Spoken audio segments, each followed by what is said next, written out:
What's up, YouTube? Welcome back to the game room. I needlessly say that I haven't done one of these for a while. Currently, I've been a bit distracted. I've been doing various things. So basically, Magic is releasing so many sets at the moment, it's quite hard to keep up with. I've also been distracting with various games of various video games. Anyways, as I say, I'm back, and I'll try and keep to my regular upload schedule, which is like what I'll try and do, like one of these a month.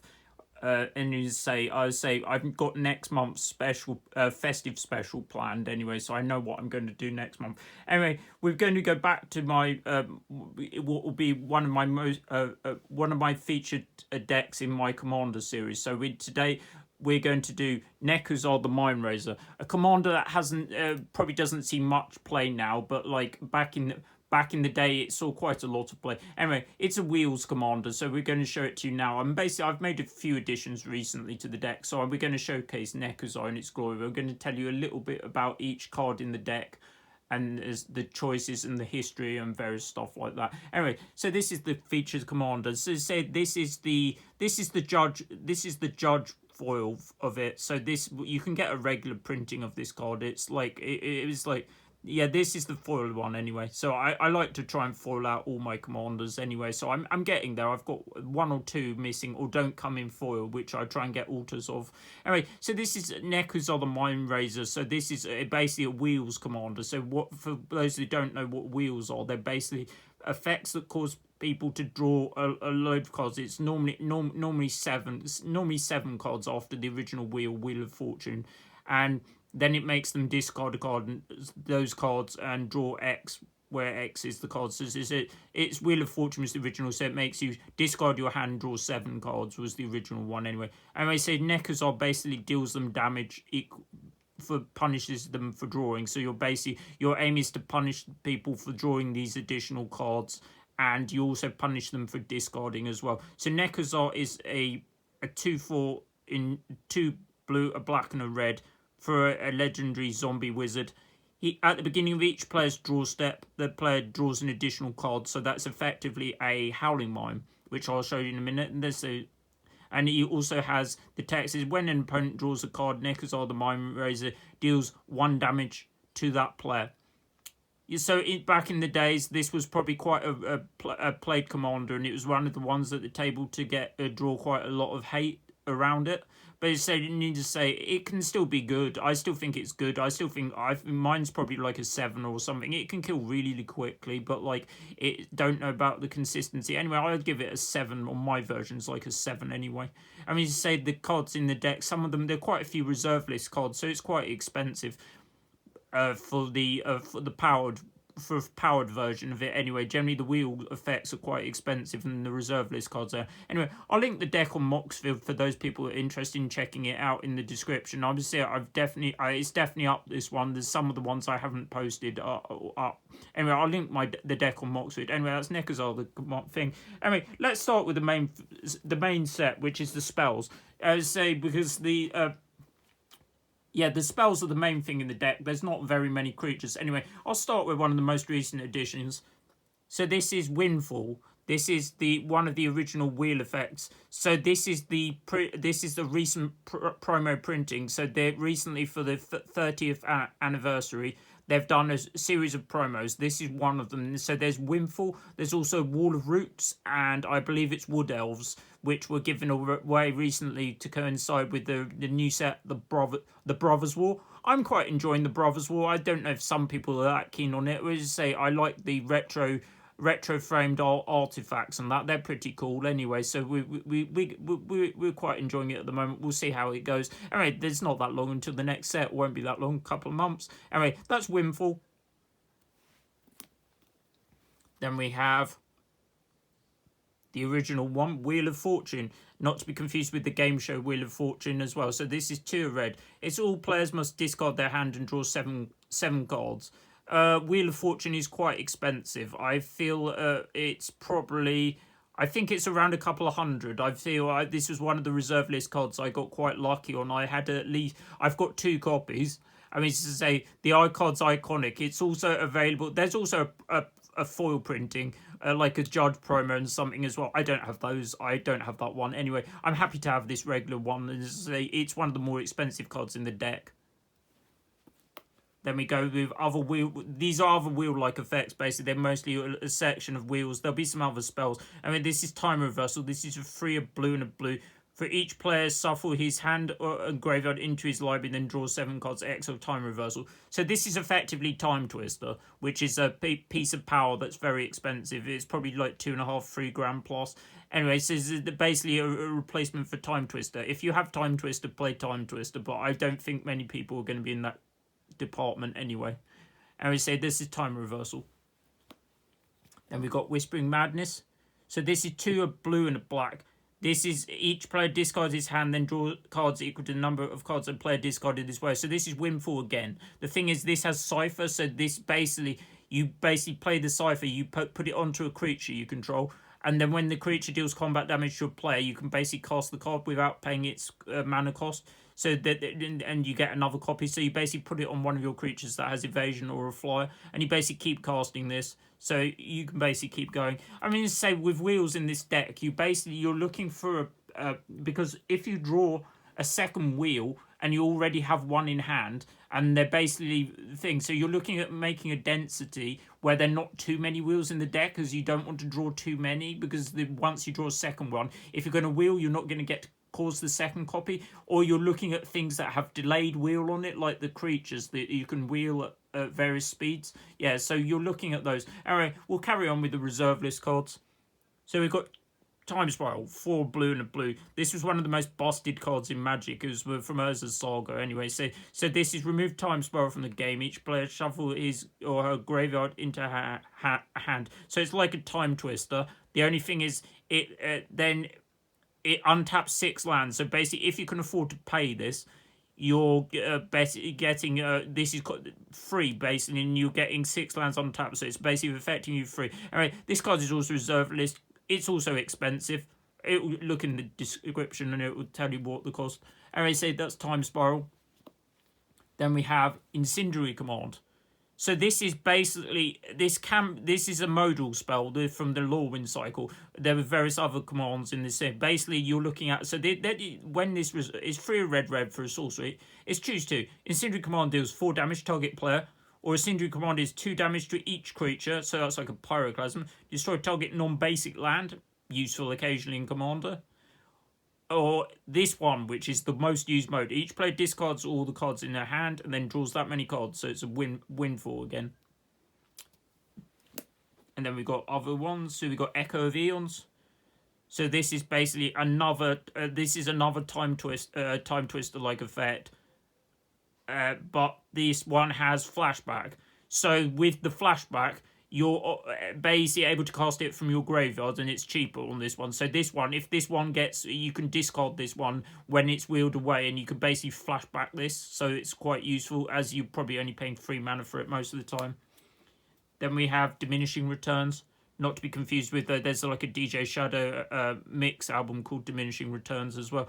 So this is a 2 blue and a blue sorcery. For each player shuffle his hand or graveyard. It's Time Twister. It's basically Time Twister again. But there's a drawback on this one. So you lose the top 10 cards of your library. Which is, I think it's manageable, but it's a way to recur your thing as well. And it's like, it shouldn't really affect you that much. You'll lose some pieces, but like it's not that bad.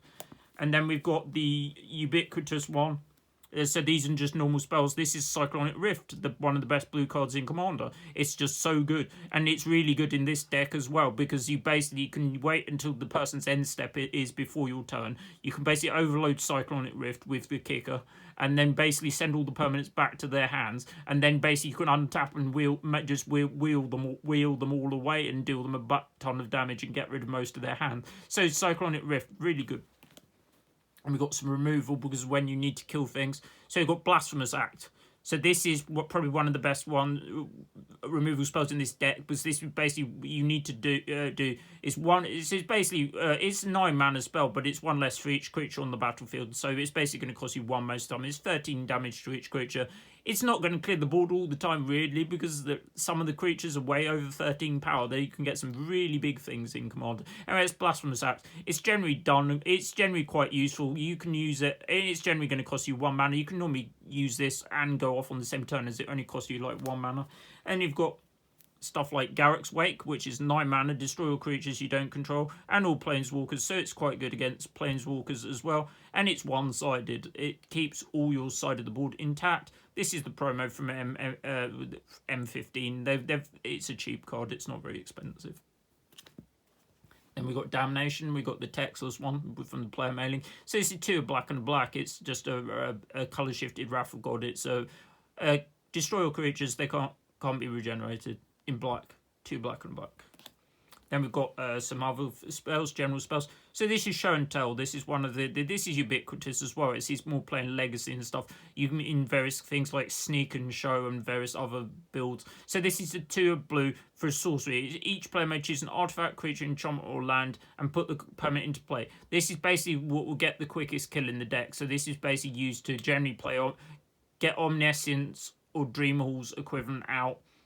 And that will enable you to get some completely busted draws. I mean, in theory, you can cast Show and Tell on turn 1, offer like a Mana Crypt or something like that, and you can have Omniscience out on turn 1 and you're probably winning.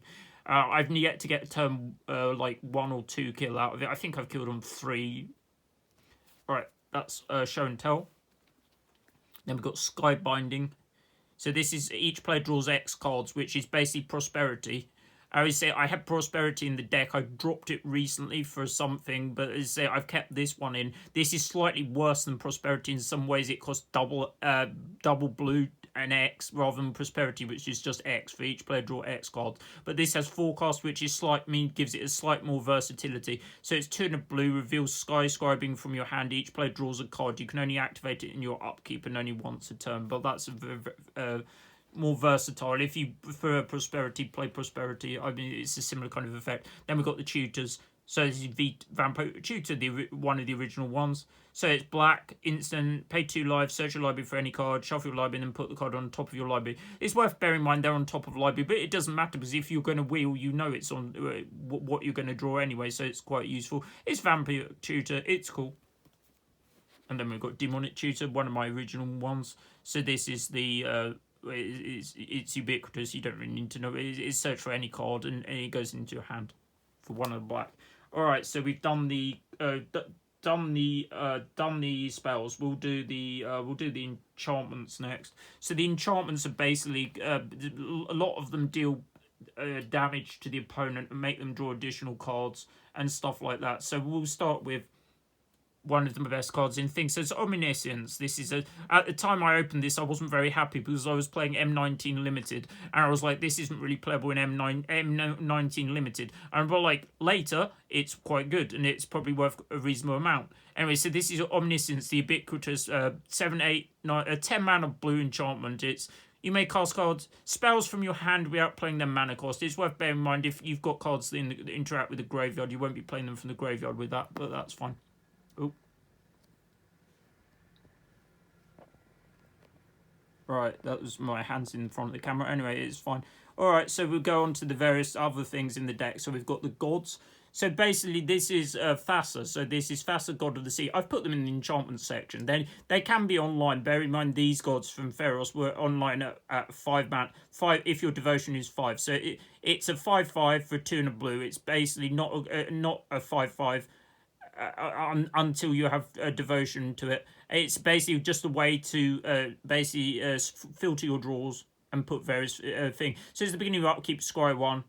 And we've got 1 and a blue, target creature control can't be blocked. Useful if you have the Cipher Wheel and various stuff. Oh. Then so we've got Kronos, God of Storm. So this is another god. This is the dual colour gods are all 7 devotion for the online. So it's 3 of blue and a red for a 6/5 indestructible. Basically, it's reveal the first card of you draw on each of your turns. Whenever you reveal a land card, draw a card. Whenever you reveal a non-land card, deal 3 damage to target creature or player. So it's just very good. And then you say people have this Eberos, God of the Dead. So people think about this kind of deck. The style is to gain life because that will negate some of the damage. and normally the person that gains life wins, kind of at some point. Anyway, this is the Eberos, God of the Dead. It stops them the gain of life, and it also has basically so it's effectively a signing blood-like ability. So it's 1 black, pay 2 life, draw a card. But you can do that as many times as you want, and if you need to. So that's Eberos, God of the Dead. Then we go on to the enchantment cycle. These were all punishing people for discarding. So this is starting with Liliana's Caress. So this is 1 black for an enchantment, and it's when an opponent discards a card, they lose 2 life. And it's got Liliana on it. And we say this is Bloodchief Ascension. So this is a cool commander card. They said this info is quite expensive. I can't quite remember what it is. I think it's 35, 40 maybe. So it's basically at the beginning of each end step, if an opponent lost 2 or more life this turn, you may put a quest counter on Bloodchief Ascension. When a card is put into an opponent's...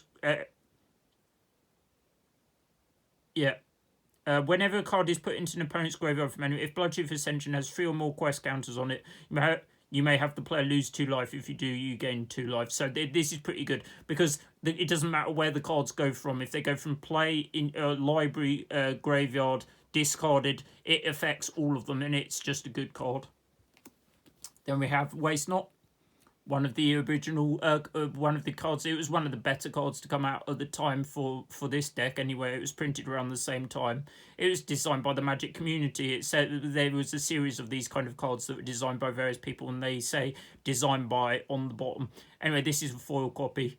So this is when an opponent discard a card, put a 2/2 black zombie into the battlefield. So that also has, you have a couple of other interactions with the zombies. You're playing the Scarab God, for instance, and it's got it's so versatile. I think this is one of the best enchantments in the deck. And it's when an opponent discards a land card, add black to your mana pool. Can be useful sometimes. And it's when an opponent discards a non-creature, non-land, draw a card.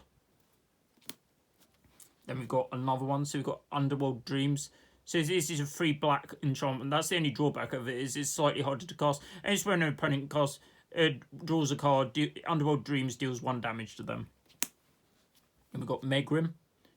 So 2 black for a enchantment. So it's when an opponent discards a card from his or her hand, Megrim deals 2 damage to that player. And then we've got another reserve list card. This is one of the more expensive cards. So this is Dream Halls. So this is basically like an Omniscience, but like there is a drawback to it.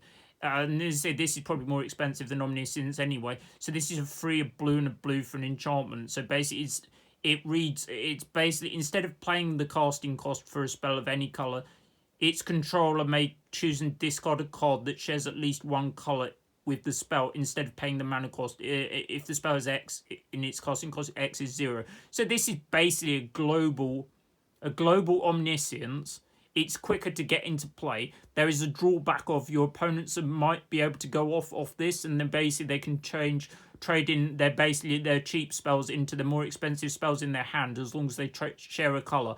You need to say this is quicker to cast than Omniscience, and if you don't, but you're playing show and tell anyway, this will probably get you one of the quicker kills if you can get it. Omniscience is also better, but like if you can't, you have to play both anyway if you want the really quick kill anyway. Anyway, so that's Dream Halls. It's on the reserve list as well. Right, now I say this is one of the cards that will get you a thing. So this is basically freezes. So this is the one thing in the set that will give you your quickest kill. So it's a 1 black enchantment, and it's an enchant creature. So it's enchanted creature, has infect. So basically you play this on your commander, and you basically only need to deal them now. You have to just deal them the 10 infect damage to win, and it count. So you basically play it on. You generally play it on Nekusar. You basically aren't going to do it, and you basically probably aren't going to play this unless you're winning by wheeling and doing another. So you basically play a wheel. You do them 7 damage. And whatever the other stuff is. So you basically only need to play like a wheel and something, and you're winning and turn and kill everyone. Okay, that's Priestess. I mean, to say it's probably get you hated. I mean, say this is Forced Fruition, so this is 4 blue for enchantment. So it's whenever an opponent plays a spell, that player draws 7 cards. It's great if they have don't have a board position, and you have Nekusar and stuff on the table, and it means they have to recover by drawing 7, and they're going to take 7 damage, and so forth. In case they don't want to play spells at all. And I say that's Forced Fruition, one of the cards from Lorwyn. Then we have some more Howling Mime effects. So this is Dictate of Krefix. So this is a 1 of blue and a blue for a flash enchantment. It's at the beginning of each player's draw step. That player draws an additional card. It's just like a Howling Mime. Anyway, that's the enchantment section. Let's move on to the artifact section, which is say they basically the artifacts are split up into various things, of various wheel things and things that protect Nekusar. So we go on to section 1, things that protect Nekusar. So I'm playing a couple of pieces of things to protect Nekusar. I'm not playing Lightning Greaves. I think about it. I mean, might make the cut eventually, but currently not. Anyway, this is Swiftfoot Boots. This is one of the promos they did recently. So it's a quick creature, it's hexproof and haste. It's just to protect Nekusar. You're generally not going to do it on anything else. And they say Nekusar's the commander, and the deck is based around him. You can win without Nekusar, but like you say, this printing is one of the promos they did more recently. There's also from the Brothers War. They have another printing of this, which I have to decide if I like the artwork more. I'm currently playing this one, but like I may change to the other alternate one, which is also cool. And we say we have Darkseal Plate. So this is a Darkseal Plate. It means a quick creature is indestructible. The plate is also indestructible as well. It's a good piece of equipment, and I think it got a reprint recently as well. And we say it's Darkseal Plate. Then we go Horn of Greed. So this is basically a way to... It's whenever a player plays a land, the player draws a card. They're not optional. So basically they have to play they need to play land to think... This is global, but they say that you want them to draw the cards when with this, so and they'll end up taking damage from various factors. And we say we've got Font of Mythos. That's like a double Howling Mime, so it's a 4-mana artifact. At the beginning of each player's draw step, the player draws 2 additional cards, which in Nekusar becomes 2 more damage.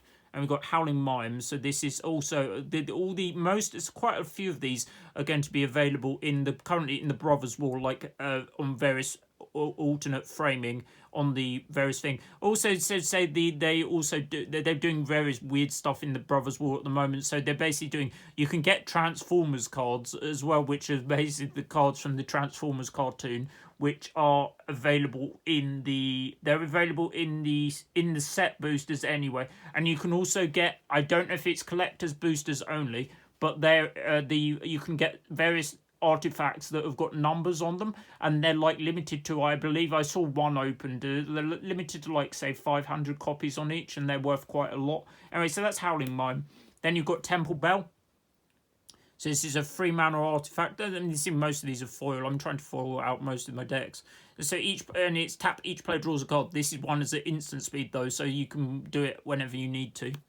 Then we've got a Whip of Eberros. So this is ways to give your creatures lifelink.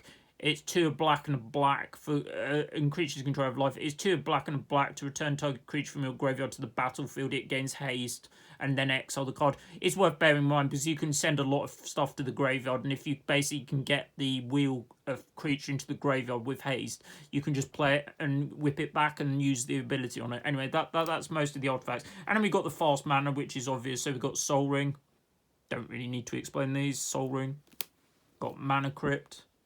We say that one's more expensive. It's probably 100 or something. If you don't have it, try and play something else or some other Mana Rock. That one is, if you have it, play it. If not, you try and get something that's cheaper. And then we've got Mana Vault, another Mana Rock.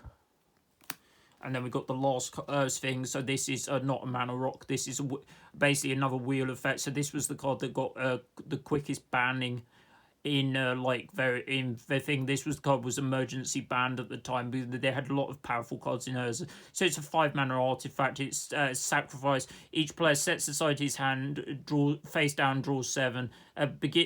End of turn, each player discards his or her hand and returns to hand all the cards set aside this way. So you basically, with Nekusar, when you draw the 7 cards, they'll take 7 damage, and if you have a various thing on the table, they'll take more, and if you're punishing the discard, they'll also take some damage because the cards are discarded. Okay, so that's all the artifacts in the deck. You say we'll go through the Planeswalkers. There's not very many Planeswalkers. They're just versatile. So we've got Liliana, so that's target player discard a card. You may do it sometimes. It's -2's tutor. Search your library for a card, then shuffle your library and put the card on top. and it's Rise of the Dark Realms at the end. Put all creature cards in all graveyards into play under your control. It be said they're not a bad alternate win condition because they'll say you're going to get a lot of stuff into the graveyard. Right, you said we've got Jace as well. This is Baby Jace or Group Hug Jace, as you call it. We said this isn't a Group Hug deck anyway. And this is Jace Bellerin. This is a 3-mana Planeswalker. It's a 1 of blue and a blue for a 3-mana Planeswalker. It's the original way to mill someone, or was when I was playing anyway. So +2, each player draw a card. -1, target player draw a card. And -10, mill someone for 20. Right, and we've got the last section that isn't the land, so we'll do the creature. We'll do the creatures. So we'll start with these ones. There's about 20 something creatures. Anyway, so we've got the Scarab God. So one of the most powerful cards of the time. He's also got an alternate art invocation printing as well. So this is 3 of blue and a black for a 5/5 God. It's the beginning of your upkeep. Each opponent loses X life and you scry X, where X is the number of zombies you control. There's a couple of things that make zombies in the deck. They're not a huge amount. It's also graveyard hate as well. It's 2 of blue and a black. Exile target creature card from a graveyard.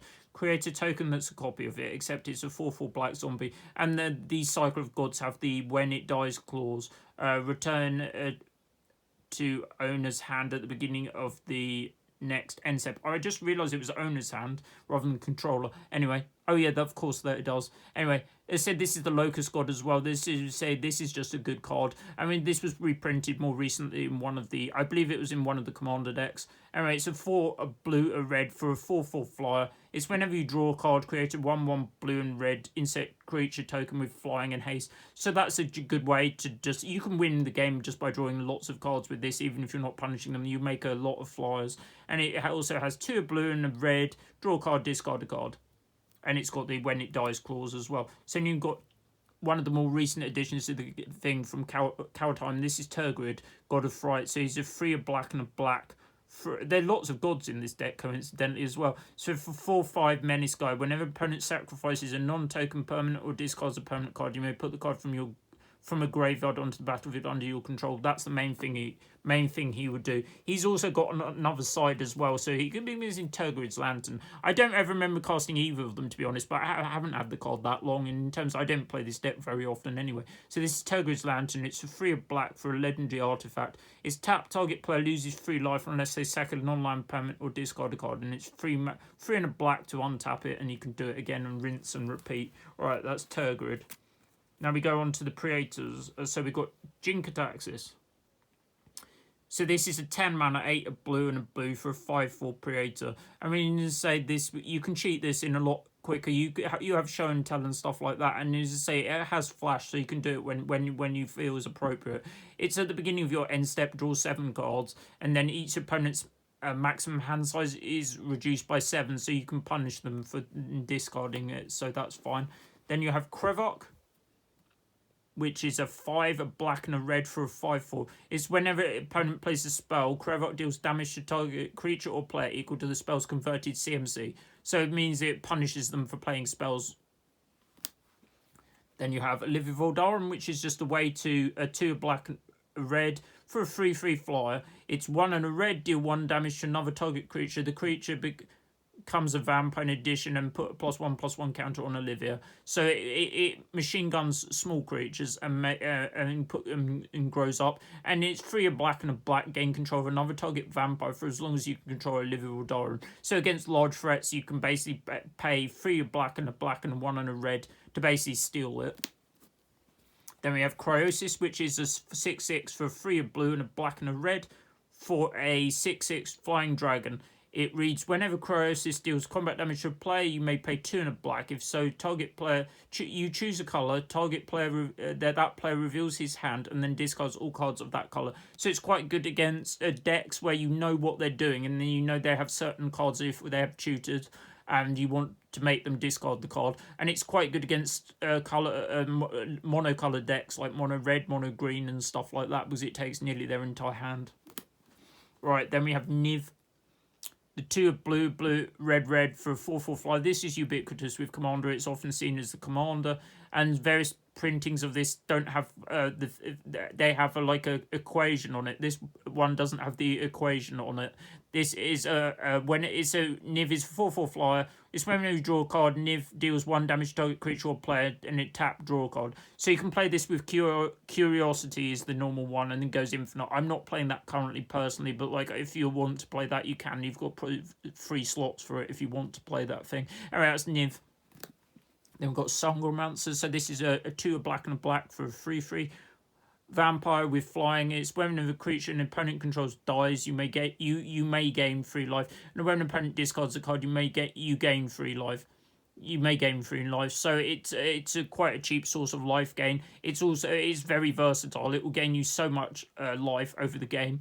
I mean, it's good, and it's a flying blocker at worst. Anyway, so now we go to Nekusar. So this is one cool card. And we say I have him in my other decks as well. I think I've got him in my Dragon deck as well. So Nekusar the Ravager. This is the checklist card. I'll show you the real one. He's down here somewhere. It's just easier to do it, and if you avoid flipping it constantly. Okay, so Nekusar the Ravager. He's this boy here. He's cool. He's one of the ubiquitous villains in Magic, the thing. Anyway, I also have him in my Planeswalker deck as well. I forgot about that one. Anyway, so Nekusar is a 1 of blue, a black, and a red for a 4/4 flyer. When he enters the battlefield, each opponent discards a card, and then it's 4 blue, black, and a red to exile Bolas, return him to battlefield, transform, so he becomes a 7 loyalty planeswalker. His +2 is draw 2 cards. -3 deals he deals 10 damage target creature or player. -4 put target creature or planeswalker card from a graveyard onto the battlefield under your control. And -12 exile all but the bottom card of target opponent's library. Anyway, so that's Nekusar. He's just cool. Right, I mean, let me say we've got Drafty Voidwalker. So this is one of the cycle of Graveyard Hate you need to play in the deck. So you need to play some pieces of Graveyard Hate against the people that use the Graveyard for resource. This is a double black for a 3/2. He was from Modern Horizons. He was quite a good... He's got Shadow, which means he can only block or be blocked by a creature with Shadow, so basically it has evasion. And it reads, that's not my menu we were playing it, it's more for the effect. It's if a card would be put into an opponent's graveyard from anyone, instead exile it with a void counter on it. It's tap, sacrifice, Drafty Voidwalker, choose an exile card an opponent owns with a void counter on it. You may play the card without paying its mana cost. So it's just a good piece of Graveyard Hate. I mean, you say this is Shielded, the Whispering one. So this is the older style of Shielded. I'll show you the newer one in a minute. This is Shielded Whispering one. This is a 5 of black and a black for a 6/6 Swamp Walker. I mean, say you've got Urborg in the deck, so you can give people swamps for the evasion. And we say at the beginning of your upkeep, return target creature card from your graveyard to the battlefield, which is quite cool. And a lot of things die, and then you wheel them into the graveyard, and the basic way to get them back. And it's good against Voltron decks as well, because at the beginning of each opponent's upkeep, they sack a creature, and it gets around creatures with protection from colours and various other things. Alright, so that's Shieldred anyway. So now we've got Cammy. He reminds me a bit of a Smurf. It's like with the blue. I didn't even realise he was legendary until I was reviewing for this video. Anyway, this is Cammy of the Crescent Moon. It's a double blue for a 1/3. 1/3 body. It has basically a Howling Mime effect. So at the beginning of each player's draw step, that player draws a card. So we have Nekusar, it starts doing damage. Then we've got like various things. So we've got Jace's Archivist. So this is basically a 1 of blue and a blue for a 2/2. This is basically this is Windfall on a creature. So basically did a cycle of these thing, and this is basically one of these in the cycle. So this is blue. Each player discards his card hand, then draws cards equal to the greatest number of cards the player discarded this way. And it's bearing in mind this one doesn't sacrifice. This one is constant. This one can be reused another turn if it lives. And we said that's that one. Oh, my hand's going cramp. Anyway, I'm fine. I'll carry on going. So then we've got Magus of the Wheel. So this is basically 2 and a red. This is the printing from the 25th anniversary set, I believe. So this is 3/3. So this is basically Wheel of Fortune on a creature. I mean, you say this one sacrifices as part of the cost. So it's not like the Archivist, but this one has a fair more powerful effect. Anyway, so this is 1 of red, sacrifice. Each player discards his hand and draws 7. And it's a lot cheaper than Wheel of Fortune, for sure. And we go Magus of the Jar. So this is a 3 of blue and blue for a 3/3. So they did a whole cycle of these. They were basically versions of older cards, but they were on bodies. So there was like these one was like Magus of the Jar, there's Magus of the Library, and Magus of the Moat and stuff like that. So this is Memory Jar on a body. So it's basically sack. Each player removes his hand from game, draws sets aside face down, draws 7. And at the end of the turn, these cards are discarded, and you get the exiled 7 back. Anyway, that's Magus of the Jar. And we've got Dragon Mage. This is an original printing of it from it's like a Scourge, I think. Anyway, 5 red and a red for a 5/5 flights. Whenever Dragon Mage deals combat damage to a player, each player discards his hand and draws 7. So it's Wheel of Fortune again. And we've got Stormbreath Dragon. So this is a 3 red and red for 4/4 creature. It's got Flying Haste, Prot White. It's got 5 red monsters free. So this is a creature, it isn't monstrous. Put 3+1/+1 counters and it becomes monstrous. When it becomes monstrous, it deals damage to each opponent equal to the number of cards in that player's hand. So it's effectively, I think it's similar to an old style of red card. I believe it's Sudden Impact, which is like a 3 red sorcery, or no, I mean, it might even be an instant, but it's a similar kind of style of effect on the body. Anyway, this card's good. It can get you out of trouble. It's got Prot White, is pretty good. I've got an altered version of this somewhere as well. I've showcased that in a later video. Right, so now we've got stuff that deal damage for drawing cards. So this is Fate Unraveler. This is from that cycle, the Feros block, Born of the Gods. So it's Fate Unraveler. It's a 3 black for 3/4. It's when an opponent draws a card, Fate Unraveler deals 1 damage to them.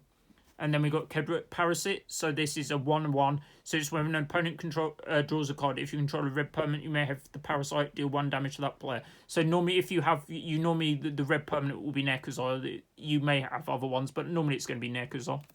And then we have the last creature in the deck, which inspired me to do this video, and I've rebuilt. So this is one of my best cards I pulled from Dominaria. I mean, say this was not the best card I pulled necessarily, because I got this was the second best booster I opened. So I opened another booster that had double Liliana in it. So I got a regular normal artwork Liliana, and I got a foil alternate art Liliana as well. But like this one, I mean, this is probably my favorite card anyway. So Sheoldred is it's running amok in most formats, to be honest. Anyway, up to about like Pioneer, I would say it's good in up to about Pioneer. It's good in Standard anyway. It's good in Pioneer. It's good in Commander anyway. Sheoldred, they seem to print these cards in Phyrexian now quite regularly.